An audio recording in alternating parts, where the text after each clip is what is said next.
시간이 되었습니다. 모두 자리에서 일어나셔서 찬송가 625장을 찬양하겠습니다.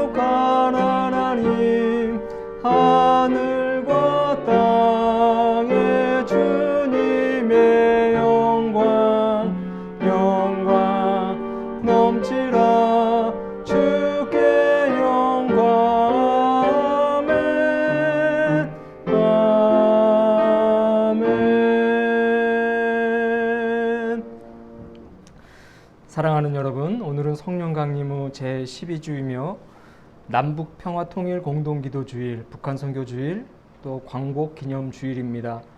민수기 6장 25절에서 27절 말씀을 힘입어 하나님을 예배하는 자리로 나아갑시다. 여호와는 그의 얼굴을 내게 비추사 은혜 베푸시기를 원하며 여호와는 그 얼굴을 내게로 향하여 드사 평강 주시기를 원하노라 할지라. 그들은 이같이 내 이름으로 이스라엘 자손에게 축복할지니 내가 그들에게 복을 주리라. 아멘. 찬송가 35장입니다. 큰 영화로우신 주 찬양하겠습니다.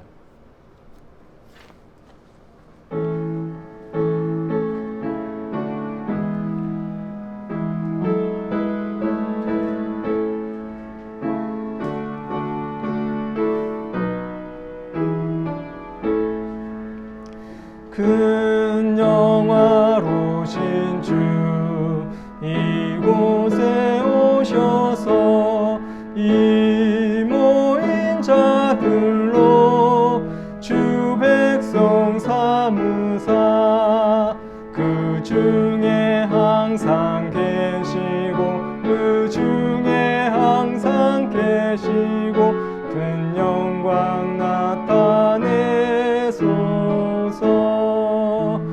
이 백성 기도와 또 예물 드림이 향내와 같으니 곧 받으옵소서. 주 예수 크신 복음 주신 복음을 만 백성 듣게 하소서. 또 우리 자손들 다 주를 기리고 저 성전 돌같이 길하게 하소서. 주 구원하신 능력을 늘 끝날까지 주소서. 주 믿는 만민이 참 진리 지키며 예 성도들같이 주 찬송하다가 저 천국 보좌 앞에서 늘 찬송하게 하소서.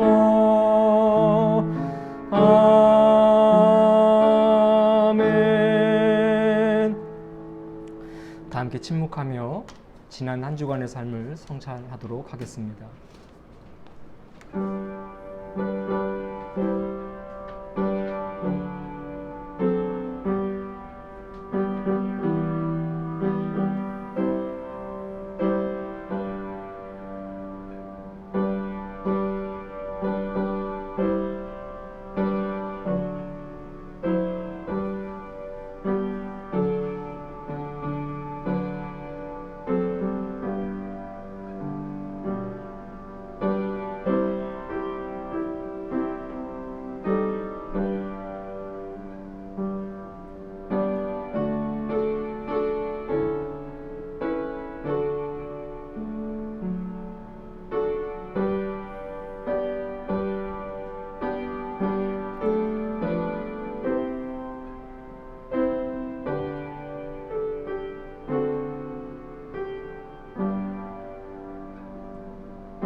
죄의 고백을 드립니다.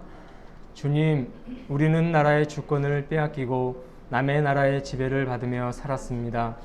먹을 것이 없어 굶주렸고 입을 것이 없어 헐벗었습니다. 그런데 이제는 나라를 되찾고 세계와 어깨를 겨루며 당당히 경쟁하는 튼튼하고 번영된 나라가 되었습니다. 그런데 조금 잘 살게 되었다고 교만하였습니다. 나라가 부강해졌다고 가난한 나라를 깔보고 함부로 했습니다. 주님, 넉넉해질수록 더욱 겸손하게 하시고 우리보다 약한 이들과 힘없는 이들을 보호하고 감싸주는 나라가 되게 하옵소서. 우리 주 예수 그리스도의 이름으로 기도합니다. 아멘.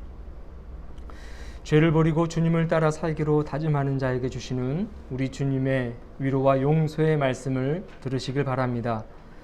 내가 너희에게 뱀과 정갈을 밟으며 모든 원수의 능력을 제어할 권능을 주셨으니 너희를 해칠 자가 결코 없으리라. 아멘. 누가복음 10장 19절 말씀입니다. 교동문 100번입니다. 나라사랑 2번을 다 함께 교독하겠습니다.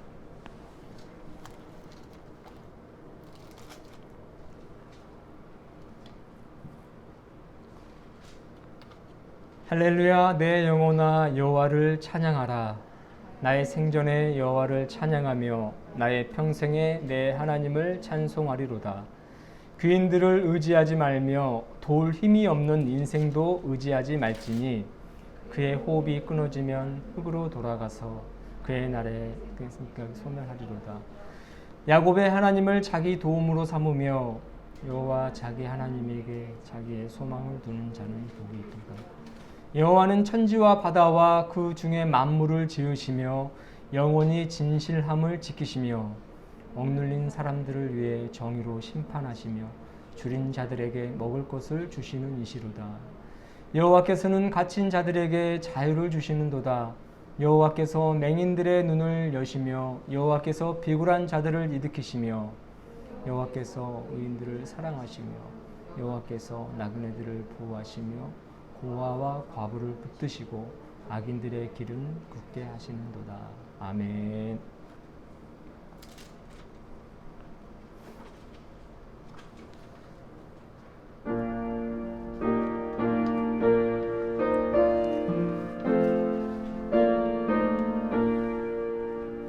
이 천지가 만물들아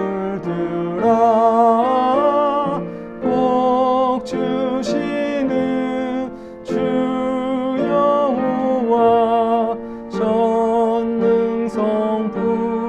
성자 성령 찬송하고 찬송하세.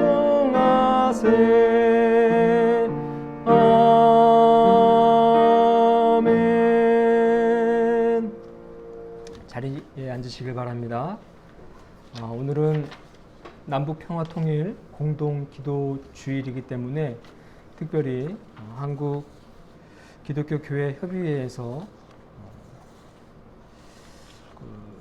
만들어 놓은 평화통일 남북공동주일 기도문을 제가 기도문으로 읽도록 하겠습니다. 기도합니다. 주님, 우리는 이 땅을 사랑합니다. 남과 북의 민이 자신들의 고유한 역사를 일구어온 터전, 울고 웃던 삶의 모든 기록이 아로 새겨진 대지, 이 땅 한반도를 사랑합니다. 그러나 주님, 이 땅 한반도가 신음하고 있습니다. 채 아물지 않은 분단의 상처 때문입니다. 둘로 나눠진 민족은 서로를 미워하며 수십 년을 허비해 왔습니다. 이념이 갈라 그어놓은 물리적 경계가 이 땅을 전쟁과 폭력으로 몰아넣었습니다. 내면에 좁히기 힘든 간극을 만들어냈습니다. 이 땅의 갈등과 분열을 먹이 삼아 기생하는 이들이 평화를 향한 발걸음을 막아서고 있습니다. 한반도를 둘러싼 주변국들의 긴장 관계는 종식되지 않고 고스란히 민의 삶에 무거운 짐을 지우고 있습니다. 그러니 주님, 우리의 울부짖음을 들어주십시오. 분단의 상처가 회복되기를 간절히 원합니다. 서로를 미워하며 비난하기를 멈추고 그 자리에 평화와 공존의 씨앗을 심게 하옵소서. 이념이 근 경계와 내면의 간극이 그리스도의 사랑으로 회세되게 하옵소서. 평화를 막아서는 모든 이들의 욕망이 무너지게 하옵소서. 더 이상 이 땅 한반도가 전쟁과 폭력의 광풍에 휘말리지 않게 하옵소서. 주님, 남과 북의 교회가 화해와 평화의 소명에 앞장서게 하옵소서. 그리스도인들이 자신의 유익을 구하는 신앙이 아니라 분단의 상처를 치유하기 위해 기도하며 헌신하는 화해의 신앙을 추구하게 하옵소서. 남과 북의 하나됨을 위해 그리스도인들이 마땅히 행할 바를 알게 하시고 주님의 능력에 힘입어 결단하고 실천하게 하옵소서. 평화의 주님, 광복 76주년을 맞이한 오늘 진정한 해방을 성취하기 위해 남북 통일의 불씨를 살리려고 합니다. 한반도의 평화와 공존은 선택이 아니라 반드시 성취해야 할 그리스도인의 소명임을 고백합니다. 비록 분단의 철조망이 남과 북의 그리스도인들을 갈라놓았으나 주님 안에서 우리의 영과 마음이 연결되어 있음을 기억하며 이 땅의 평화를 위한 고난의 먼 길을 함께 걸어가게 하옵소서. 우리 주님의 이름으로 기도합니다. 아멘.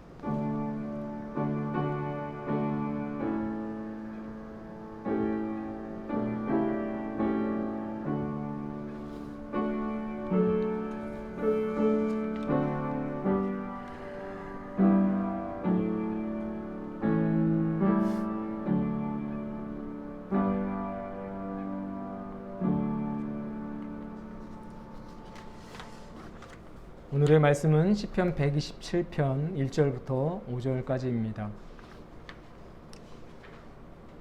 여호와께서 집을 세우지 아니하시면 세우는 자의 수고가 헛되며 여호와께서 성을 지키지 아니하시면 파수꾼의 깨어 있음이 헛되도다.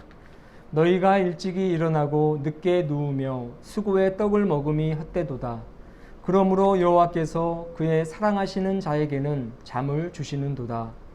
보라, 자식들은 여호와의 기업이요 태의 열매는 그의 상급이로다. 젊은 자의 자식은 장사의 수중의 화살 같으니 이것이 그의 화살통에 가득한 자는 복되도다. 그들이 성문에서 그들의 원수와 담판할 때에 수치를 당하지 아니하리로다. 이는 살아계신 하나님의 말씀입니다. 주님을 찬양합니다. 특별 찬양하겠습니다. 나의 마음을 정금과 같이 정결케 하소서. 찬양합니다.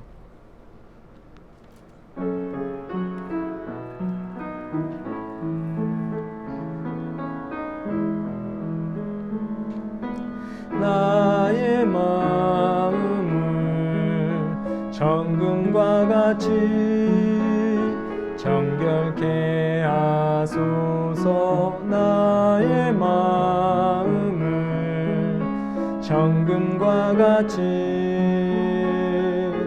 하소서. 내 영혼에 한 소망이 있으니 주님과 같이 거룩하게 하소서. 나의 삶을 드리니 거룩하게 하소서. 주님 나를 받으소서. 나를 받으소서. 나의 마음을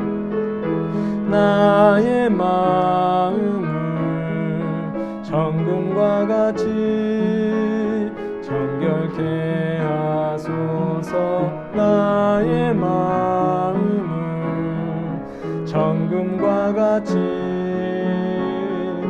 하소서. 내 영혼에 한 소망이 있으니 주님과 같이 거룩하게 하소서. 나의 삶을 드리니 거룩하게 하소서. 주님 나를 받으소서. 나를 받으소서.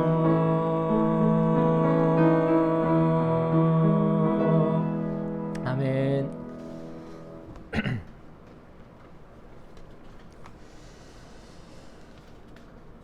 우리 주님의 은총과 사랑과 돌보심이 여러분들과 늘 항상 함께하기를 주의 이름으로 축원합니다.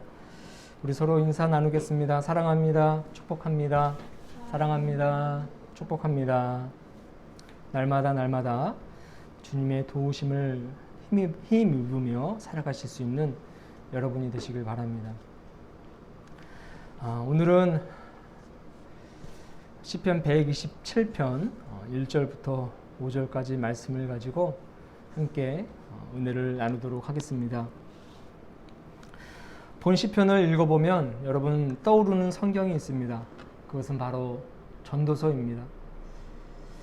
전도서 1장 1절 또 2절 그 부분을 보면 헛되다는 그런 부분이 굉장히 많이 기록되어 있음을 보게 되는데, 오늘 읽었던 이 시편 1절 2절에도 헛되다는 구절이 굉장히 많이 있습니다. 헛되며 헛되도다 또 헛되다 이렇게 3번이나 기록되어 있는 것을 보게 됩니다. 전도서에서는요 헛되다는 표현이 무려 22회나 언급이 되어 있습니다. 헛됨이 주요 메시지임을 나타내는 성경 같죠. 전도서 중에서도 특별히 1장 2절이 무려 헛됨이 5번이나 거듭 강조되는 것을 보게 되는데, 제가 읽어드리면 전도자가 이르되 헛되고 헛되며 헛되고 헛되니 모든 것이 헛되도다 이렇게 5번이나 거듭해서 강조되어 있습니다. 전도서에서 이처럼 헛됨을 강조한다고 해서 세상이나 삶에 대해서 염세주의, 다시 말해서 이 세상에는 아무런 가치가 없다, 어떤 희망도 소망도 없다라는 그런 주의가 바로 염세주의인데, 세상에 대해서 또 삶에 대해서 이러한 염세주의적인 시각을 가지고 있거나 아니면 비관주의를 가지고 있고 그것을 주장하는 것은 아닙니다. 오히려 하나님께서 창조하신 세상에서 하나님께서 인생들에게 주신 것들을 즐거이 누리며 살라는 그 주장이 바로 이 전도서의 핵심 내용이기도 합니다. 8장 15절을 제가 읽어드리면, 이에 내가 희락을 찬양하노니 이는 사람이 먹고 마시고 즐거워하는 것보다 더 나은 것이 해 아래에 없음이라. 하나님이 사람을 해 아래에서 살게 하신 날 동안 수고하는 일 중에 그러한 일이 함께 있을 것이니라. 이렇게 기록되어 있어요. 하나님께서 해 아래, 즉 인간들을 세상에서 살게 하신 날 동안 하나님께서 주신 것들을, 인간들을 위해 마련하신 모든 것들을 먹고 마시고 즐거워하면서 그것들을 충분히 누리며 살라는 내용이 바로 이 전도서 8장 15절의 말씀인 것입니다. 당연히 하나님께서 주신 것들에 대해서 감사하면서 또 하나님이 우리를 얼마나 사랑하시는지를 느끼면서 살아가라는 것이 이 전도서의 내용인 것이죠. 헛됨을 강조하는 중심 주제, 헛됨을 강조하는 이 전도서의 중심 주제가 무엇이냐면 바로 하나님이 없는 인생이 헛되고 헛될 뿐임을 주장하는 것입니다. 그러니까 인생 자체가, 삶 자체가 헛된 것이 아니라 하나님 없는 삶 자체가 헛되다라는 것이죠. 하나님 없는 인생, 삶, 하나님 없이 행하는 일, 어떤 사업, 인간들이 하는 모든 행위들이 다 헛되고 헛될 뿐임을 주장하고 있는 것입니다. 하나님을 삶의 중심에 두고 살아야 한다. 하나님이 주신 것들을 누리면서 하나님께 감사하면서 하나님만을 바라보며 하나님과 함께 살라는 것이 이 전도서의 마지막 부분입니다. 전도서 12장 13절을 보면요, 이렇게 기록되어 있습니다. 일의 결국을 다 들었으니, 여기서 일의 결국을 다 들었으니라는 것은요, 전도자가 1장부터 11장까지 이야기한 내용들을 이야기하는 겁니다. 이런 11장에 이르는 이 긴 분량의 내용들을 다 들었으니 이제는 하나님을 경외하고 그의 명령들을 지킬지어다. 이것이 모든 사람의 본분이니라. 이렇게 마지막 부분에 가서 전도서는 이렇게 강조를 합니다. 그러니까 하나님 없는 인생, 그 인생은 헛되지만 하나님과 함께하고 하나님을 경외하는 인생은 복된 삶이다. 그렇게 살아야 된다라는 것을 말하고 있는 것이죠. 오늘의 시편도요, 전도서와 같은 맥락을 가지고 있습니다. 여호와께서 함께 하지 않으시면, 즉 하나님을 삶의 중심에 두고 하나님을 모시고 살지 아니하면 모든 것이 헛될 뿐임을 강조하고 있는 것입니다. 시인은 3가지를 예로 들어서 이야기를 하는데, 첫 번째는 건축가가 집을 세우는 것이 헛되다, 이렇게 이야기를 하죠. 본문에 기록된 이제 건축가, 이 건축가는요, 전문가죠. 사실 집을 짓는 일이 쉬운 일은 아니지 않습니까? 1절에 보면 세우는 자의 수고, 그러니까 집을 세우지 아니하면 세우는 자의 수고가 헛되다라고 되어 있는데, 집을 세우는 것, 건물을 세우는 그 일은 전문가들이 할 수 있는 겁니다. 당시대, 그리고 이 시편이 기록되어 있는 이 시대는 그 과거의 시대죠. 구약의 시대이고 꽤 오래전의 이야기고, 또 이 지역, 또 환경 자체도 사막이 있는 중동 지역이지 않습니까? 그 중동 지역의 건물, 집들이 오늘날 지금 우리 시대, 또 우리나라와 같은 이런 도시화된 이런 지역의 어떤 건물과 비교할 수는 없겠지만, 건물을 설계하고 집을 설계하고 또 재료를 동원하고 건물을 이제 지어가는 그런 과정들, 장비를 동원하고 또 여러분 집을 짓는데도 수많은 수학 공식이나 이런 어떤 전문적인 부분들이 필요하거든요. 이런 부분들은 어느 정도 이제 일치한다고 보는 거예요. 물론 차이는 많이 있을지언정 기본적인 이 집을 짓는 과정 또 수단들은 비슷하다는 것입니다. 그런데 여러분 이 비록 사막에 지은 집이라고 해서 아무나 막 지을 수 있는 집이 아닌데 이 전문가가 지은 집, 심혈을 기울여서 지은 집을 이 시인은 헛되다고 이야기를 한다는 것입니다. 집을 지었지만 얼마 지나지 않아서 곧 무너진다는 말인가 이렇게 생각이 들기도 하는데 여러분 이 말씀은요 하나님께서 모든 일의 전문가가 되신다는 말씀입니다. 그것이 비록 집을 짓는 일일지라도 전문가이신 하나님께서 함께 하셔야지만이 의미가 있다는 말씀인 것이죠. 집을 짓는 일일지라도 하나님이 함께 하시는 그런 상황을 지금 이야기하는 것입니다. 그 집을 지을 수 있는 아무리 뛰어난 능력이 있다 할지라도 하나님이 함께 하시면서 그 모든 과정 속에서 전문가 되시는 하나님이 세세히 살피시고 보호하지 않으시면 무의미하다라는 것을 시인은 이야기하고 있습니다. 여러분 이것은 마치 목수셨던 예수님께서 직업이 어부인 제자들에게 가서 물고기를 못 잡는 그들에게 야 얘들아 깊은 곳으로 가라. 그곳에 가서 그물을 내려봐라. 이렇게 전문가도 아니신데 목수이신데 어부들이 전문가인 이 어부들이 잡지 못했던 것을 마치 태클이라도 거는 것처럼 이렇게 예수님이 개입하시고 그들을 깊은 곳으로 이끌으셨단 말이에요. 그렇게 하심으로써 제자들은 물고기를 많이 잡을 수 있었지 않습니까? 이렇게 제자들이 물고기를 잡을 수 있도록 도와주셨듯이 하나님께서는 이 세상 모든 일에 전문가가 되신다는 것을 깨우쳐주는 말씀인 것입니다. 또한 본문의 이 집은요 가문이고 또 가정을 의미하기도 합니다. 하나님께서 가문을 세우시고 가정을 세우지 아니하시면 아무리 우리 조상 대대로 명문 가문, 명문 가정을 만들기 위해 애를 썼다고 할지라도 그 가문도 그 가정도 참된 가정이요 참된 가문이 되지 못한다는 것을 말씀하고 있는 것입니다. 바로 하나님이 배제된 가문이고 하나님이 없는 가정이기 때문이라는 거죠. 하나님이 그 가정의 중심이 되신다는 것을 오늘 이 말씀은 강조하고 있는 것입니다. 하나님이 그 가정 속에 함께하지 않으시면 아무리 우리가 명문가를 만들고 최고의 가정을 만든다 할지라도 결국 무의미하다는 것을 이야기하고 있는 것입니다. 여러분 그 가정, 믿음의 가정을 세우는 데에 하나님을 초청하실 수 있길 주님의 이름으로 축원합니다. 우리는 하나님을 가정으로 초청해서 하나님이 함께 하시는 그런 가정이 돼야 되고요. 그로 인하여서 믿음의 가문을 만들어 가야 되는 거예요.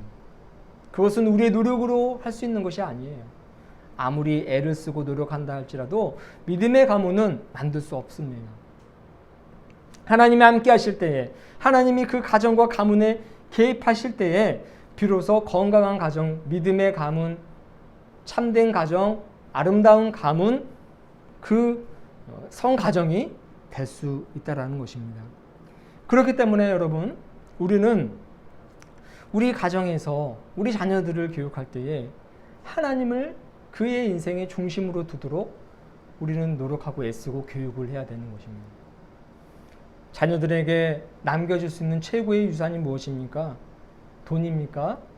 아니면 아파트입니까? 아니에요. 우리 자녀들에게 남겨줄 수 있는 유산 중에서 최고의 유산은 바로 믿음의 유산인 줄로 믿습니다. 믿음이 있는 자녀는 결코 실패하지 않습니다. 하나님이 함께하는 자녀는요 결코 실망시키지 않아요. 비록 그의 인생이 울퉁불퉁한 길을 가고 때때로 넘어지고 침체되어 있고 갈 바를 몰라서 방황한다고 할지라도 하나님이 그와 함께 하시면 반드시 하나님이 그 자녀를 목적지까지 이끌어 내신다는 겁니다. 그래서 우리는 자녀들에게 믿음의 유산을 남겨주기를 애써야 되는 거예요. 하나님을 섬기는 믿음이 자녀들의 인생을 지켜준다는 것입니다. 하나님이 없는 인생, 헛되고 헛될 뿐이다. 아무리 인간들이 노력하고 애쓰고 수고한다 할지라도 그 노력은 결코 빛을 발하지 못한다. 이것이 바로 이 시인의 이야기인 것입니다. 두 번째로 시인은 파수꾼이 성을 지키는 것도 헛되다 이렇게 지금 이야기를 하고 있습니다. 1절 하반부를 보면 성을 지키지 아니하면 여호와께서 성을 지키지 아니하면 파수꾼에 깨어 있음이 헛되도다 이렇게 기록이 되어 있죠. 여러분 파수꾼은요 경비병이죠. 경비병으로서 그의 임무는 잠을 자지 않고 뜬 눈으로 밤을 지새고 성읍을 지키는 것이 주 직분인 사람입니다. 한마디로 경비 전문가죠. 여러분 그런데도 이 시인은 그의 전문가적인 그 지킴이 헛될 뿐이라고 지금 이야기하고 있습니다. 그러면서 동시에 하나님이야말로 최고의 경비이시자 청지기 되심을 이야기하고 있습니다. 파수꾼이 아무리 깨어 있어도 여호와께서 하나님께서 성을 지키지 아니하면 그 도시를 지키지 아니하면 그 사람의 수고와 애씀이 헛될 뿐이다라고 이야기를 하고 있는 것입니다. 하나님이야말로 최고의 경비이시자 청지기 되심을 이야기하고 있는 거죠. 시편 121편 4절에서도 이렇게 이야기합니다. 이스라엘을 지키시는 이 누구입니까? 바로 하나님입니다. 이스라엘이란 나라를 지키는 분은 이스라엘의 군사도 아니고 어떤 관리들도 아니고 오직 하나님이라는 거예요. 이스라엘을 지키시는 그 하나님이 졸지도 아니하시고 주무시지도 아니하신다라고 이야기를 하고 있어요. 사람의 지킴에는 한계가 있지만 여호와 우리 하나님의 지키심은 무한하십니다. 우리가 아무리 모든 자원을 총동원하여 나라를 지키고 한다 할지라도 하나님이 그곳에 계시지 않냐면 무의미하다는 거예요. 사실 우리는 한 치 앞도 내다볼 수 없는 연약한 인간입니다. 자기 자신의 생명조차 지켜낼 수 없는 존재죠. 부모가 자녀를 지킬 수 있습니까? 그 마음만은 지키죠. 우리의 마음만은 이 자녀를, 나의 아들, 나의 딸을 나는 반드시 지켜낸다. 그 각오만큼은 남다릅니다. 그 마음만 보면 다 지켜낼 수 있어요. 자녀를 보호해 줄 수 있어요. 그런데 여러분, 그 마음처럼 부모가 자녀를 온전하게 지켜낼 수 없어요. 우리도 시간이라는 한계, 공간이라는 한계, 인간이라는 육체, 연약한 한계, 그 한계 속에 머물러 있는 존재이기 때문에 마음처럼 나의 자녀를 지켜낼 수가 없다는 것입니다. 여러분, 그래서 우리 주님이 필요한 것입니다. 우리 주님은 지켜낼 수 있어요. 우리가 하지 못하는 일을 우리 주님은 하신다는 것입니다. 우리 주님은요, 자연으로부터 우리를 보호하시고 죽음으로부터 우리를 보호하십니다. 영원 구원을 통해서 우리를 보호해 주시죠. 뿐만 아니라 우리의 시작과 끝에 보호자가 되신다는 거예요. 우리의 처음과 나중에 그 모든 과정 속에서 주님은 우리의 온전한 보호자가 되신다고 말씀하고 있습니다. 시편 121편 8절을 보면 여호와께서 너의 출입을 지금부터 영원까지 지키시리로다. 그렇게 기록되어 있습니다. 나의 나감과 나의 들어옴, 나의 시작과 나의 끝, 그 모든 과정을 주님은 영원토록 지켜주신다는 것입니다. 하나님이야말로 우리의 지키심이가 된다는 것을 기억하길 주님의 이름으로 축원합니다. 그렇기 때문에 하나님과 동행하는 삶, 하나님이 함께하는 삶이 가장 복되고 귀하다는 것을 시인은 거듭해서 강조하고 있는 거예요. 하나님 없는 너의 삶은 결코 헛될 뿐이다 라는 것입니다. 여러분, 마지막으로 세 번째, 시인은요 자신의 삶을 열정적으로 열심히 사는 것도 헛되다고 지금 이야기를 하고 있어요. 2절을 보면 너희가 일찍 일어나고 늦게 누우며 수고의 떡을 먹음이 헛되도다 그렇게 이야기하고 있죠. 부지런히 성실하게 살아가는 것 물론 좋습니다. 옳은 일이죠. 게으르지 않고 근면하고 성실하게 살아가는 것 매우 중요한 것입니다. 주어진 환경에서 열정적으로 살아가는 것 칭찬받아 마땅하죠. 그렇지만 여러분 중요한 게 있어요. 그런 열심이 있다 할지라도, 그런 열정이 있다 할지라도, 그런 근면과 성실함이 있다 할지라도 하나님이 없는 열심, 하나님이 없는 열정은 인생을 결국 도탄에 빠지게 만든다라는 거예요. 스스로 소진하게 만든다는 것입니다. 그냥 공허하다는 거예요. 자신이 열심을 다해서 세상을 살아왔는데 결국에는 공허함만 밀려온다는 겁니다. 왜냐하면 하나님이 그 중심에 없기 때문에. 여러분, 이 구절, 너희가 일찍 일어나고 늦게 누우며 수고의 떡을 먹으며 헛되다라는 이 구절은요, 이사야 55장 2절의 말씀 굉장히 유사합니다. 너희가 어찌하여 양식이 아닌 것을 위하여 은을 달아주며 배부르게 하지 못할 것을 위하여 수고하느냐. 내게 듣고 들을지어다. 그리하면 너희가 좋은 것을 먹을 것이며 너희 자신들이 기름진 것으로 즐거움을 얻으리라. 아멘. 여러분, 이 이사야 55장 2절 말씀, 오늘 이 시편 이 말씀과 매우 유사하다는 것입니다. 하나님이 없는 열심, 하나님이 배제된 열정은요, 양식이 되지 못하는 거예요. 그것은 마치 우리의 삶을 풍족하게 만들어주는 것만 같지만 결국 그것은 우리를 배부르게 하지 못한다는 겁니다. 먹어도 배가 고프고 허기진다는 거예요. 양식이 되지 못한다는 것입니다. 왜냐하면 그 중심에 하나님이 빠져있기 때문에. 우리에게 참된 배부름과 참된 만족을 주시는 하나님이 없기 때문에 그의 수고와 그의 모든 애씀이 헛되고 무의미할 뿐이다 라는 것입니다. 그렇다면 여러분, 어떤 것이 정말 참된 양식이 되느냐? 그것은 바로 하나님을 바라보는 거라고 이야기하고 있어요. 참된 양식과 참된 생명, 참된 배부름은, 참된 만족은 하나님과 함께할 때 하나님으로부터 공급되어진다고 이야기를 하고 있습니다.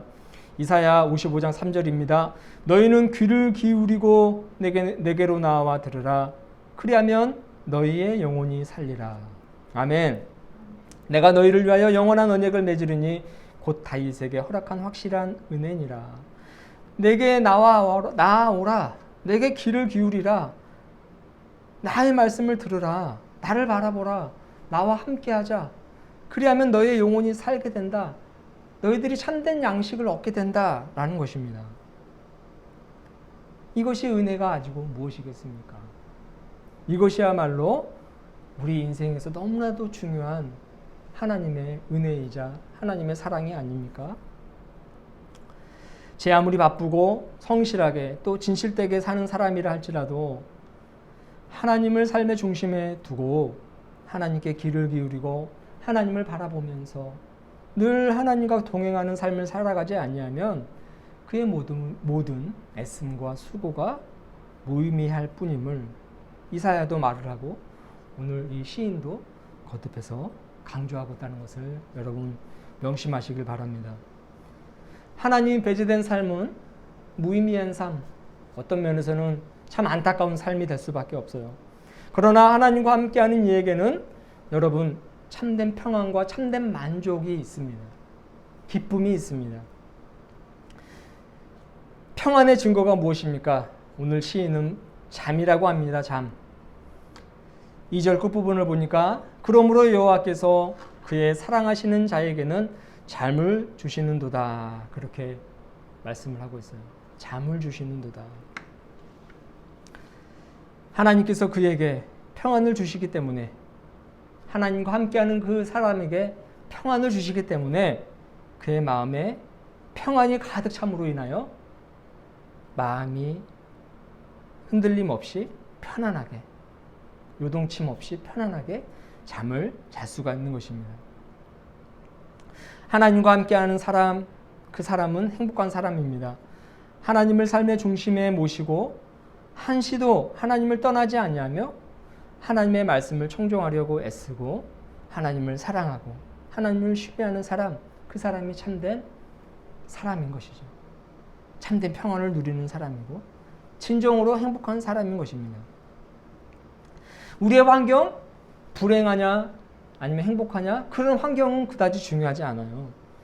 나의 환경이 객관적으로 볼 때 불안할지라도 뭐 여러 가지 걱정거리가 많은 그런 삶이라 할지라도 누가 보더라도 아, 저 사람은 참 힘들겠구나 그렇게 여겨지는 그런 불안한 환경일지라도 그 사람 자신이 하나님을 자신의 삶의 중심으로 모시고 살아간다면 아무리 부정적인 환경일지라도 그 환경을 살아가는 그의 마음에는 평안이 넘치게 되는 거예요. 여러분, 우리는 그런 경험들을 많이 하지 않습니까? 근심 걱정거리가 너무나도 많은 그런 상황인데도 하나님이 내 안에 충만히 역사하실 때는 근심이 걱정거리가 되지 않아요. 그것은 나를 한 단계 더 성장시키는 디딤돌이 되게 된다는 것이죠. 그렇게 여겨진다는 것입니다. 하나님 중심으로 살아가니 불안한 환경도 평안이 넘치는 그런 상황으로 바뀐다는 것입니다. 여러분, 사도행전 12장을 보면 감옥에 갇힌 베드로가 등장합니다.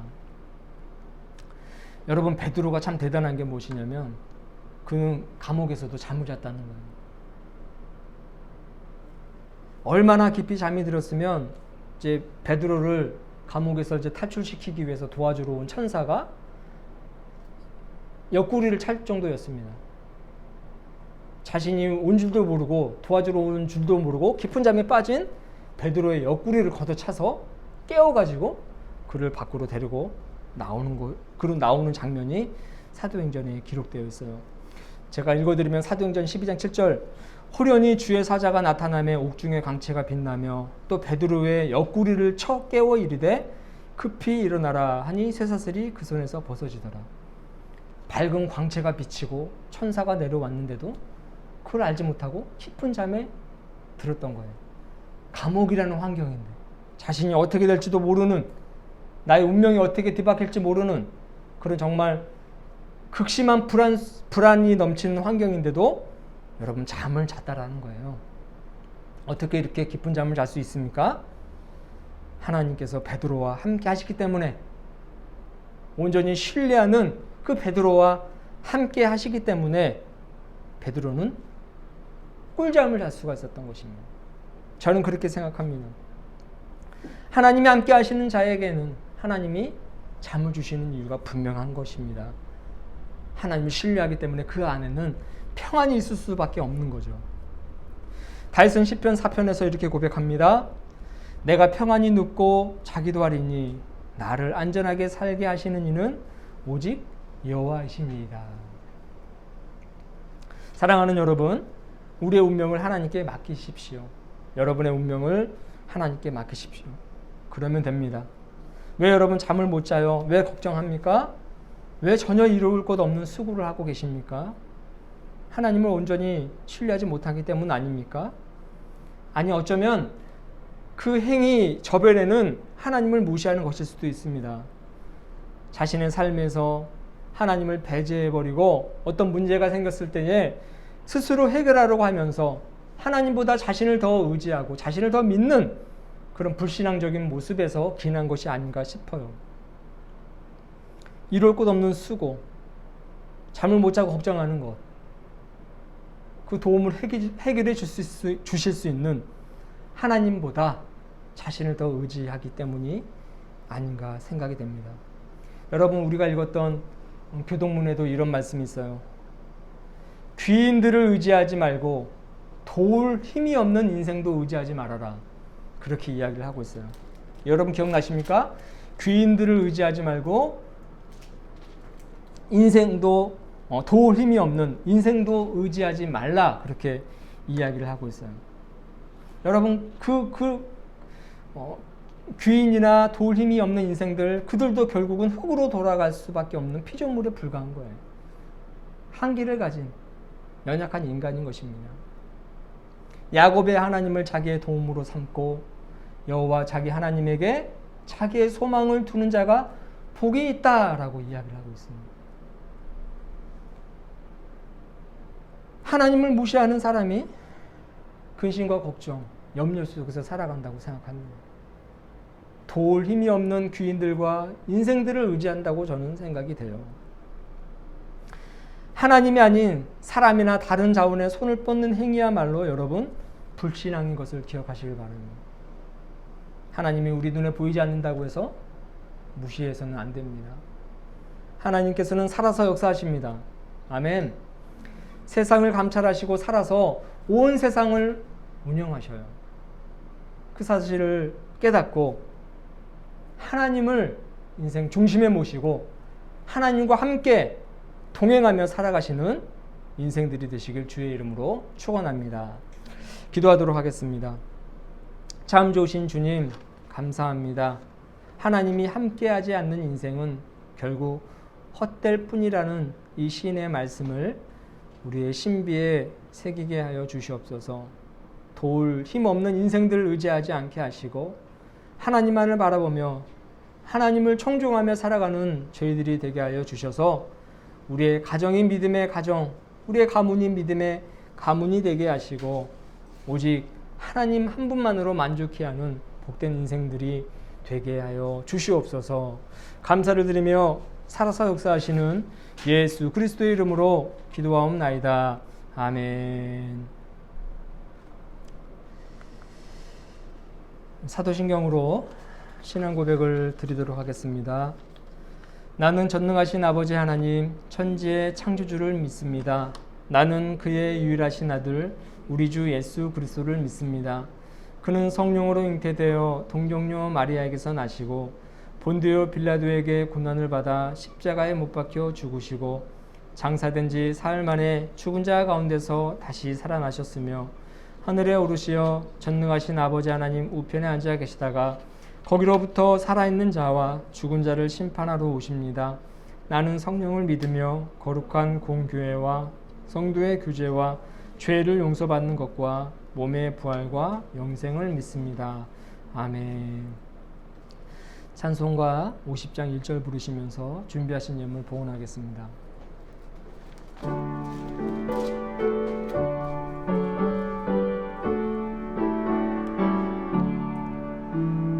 내게 있는 모든 것을 아낌없이 드리네. 사랑하고 의지하며 주만 따라 살리라. 주께 드리네. 주께 드리네. 사랑하는 구주 앞에 모두 드리네. 아멘. 드려진 예물에서 기도합니다. 주님 감사합니다. 지난 한 주간 동안 베푸신 은혜에 잊지 않고 귀한 예물 드립니다. 더불어 우리의 시간과 생명도 드립니다. 이 예물이 하나님 나라를 확장하는 귀한 도구가 되게 하여 주시옵소서. 교회를 돕는 손길들 위해 복을 더하여 주시고 하나님 한 분만으로 만족해 하며 주님과 동행할 때에 참된 행복을 느낄 수 있음을 깨닫게 하여 주옵소서. 섬기는 가정과 또 직장과 교회와 사업체 위에 복을 더하여 주시고 그들이 만나는 이들에게 축복의 통로가 되어 하나님의 사랑을 전달하는 아름다운 성도들 되게 하여 주시옵소서. 우리의 가정 주님께 의탁하오니 새롭게 시작되는 한 주 동안 서로 사랑하는 아름다운 가족들 되게 하여 주옵시고 의지하고 힘이 되어주는 아름다운 공동체에 이루게 하여 주옵소서. 주님이 우리 가정의 주인이 되어 주셔서 주님 한 분만으로 참된 기쁨을 누릴 수 있도록 도와주시고 주님의 사랑을 서로 나누고 또 서로 공유하며 살아갈 수 있도록 도와주옵소서. 우리를 눈동자같이 지켜주실 줄로 믿사오며 살아서 역사하시는 예수 그리스도의 이름으로 봉헌하며 기도합니다. 아멘. 교회 소식을 전합니다. 주보를 참고해 주시길 바랍니다. 오늘은 성령 강림 후 제12주이며 광복기념주일, 남북 또 평화통일 공동주일이고요. 또 동시에 북한 선교 주일입니다. 북한 동포들과 또 이 한민족의 평화를 위해서 여러분 기도해 주시길 바랍니다. 수도권 사회적 거리두기 4단계에 의해서 비대면 예배로 드리고 있습니다. 계속해서 이 수도권뿐만 아니라 전국적으로 확진자 수가 계속 증가하고 있는 추세여서 다시금 또 2주간 또 연장하여 비대면 예배로 드리게 된 점을 양해해 주시기를 바랍니다. 일단 2주간 연장해서 예배 드리고 또 거리두기 또 완화시 아니면 상황을 좀 봐서 대면 예배 뭐 전환할 수 있으면 하도록 하겠습니다. 매일 중보기도 우리의 가정과 직장과 사회를 위해서 또 함께 가는 교회를 위해서 개인의 신앙 성숙을 위해서 코로나19 종식과 이로 인해 어려움을 겪고 있는 이웃들을 위해서 기도 부탁드립니다.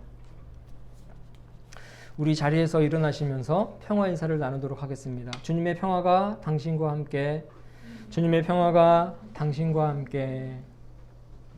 파송의 말씀과 파송의 노래 1절, 4절, 2절 부르고 축도로 예배를 마치도록 하겠습니다. 사랑하는 여러분, 주님을 바라보며 살아갑시다. 아멘. 주님 우리와 동행하여 주소서.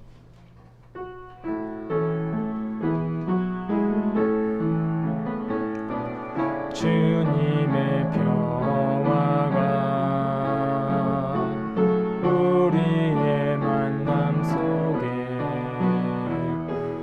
넘치게 하소서. 넘치게 하소서. 평화의 주여, 평화의 주여, 당신의 나라가 우리 가운데 샘솟게 하소서. 주님의 생명이, 주님의 생명이 우리의 만남 속에, 우리의 만남 속에 넘치게 하소서. 넘치게 하소서.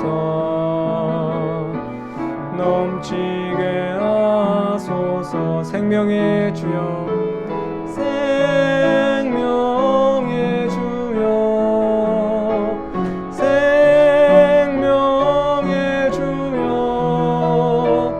당신의 나라가 우리 가운데 샘솟게 하소서.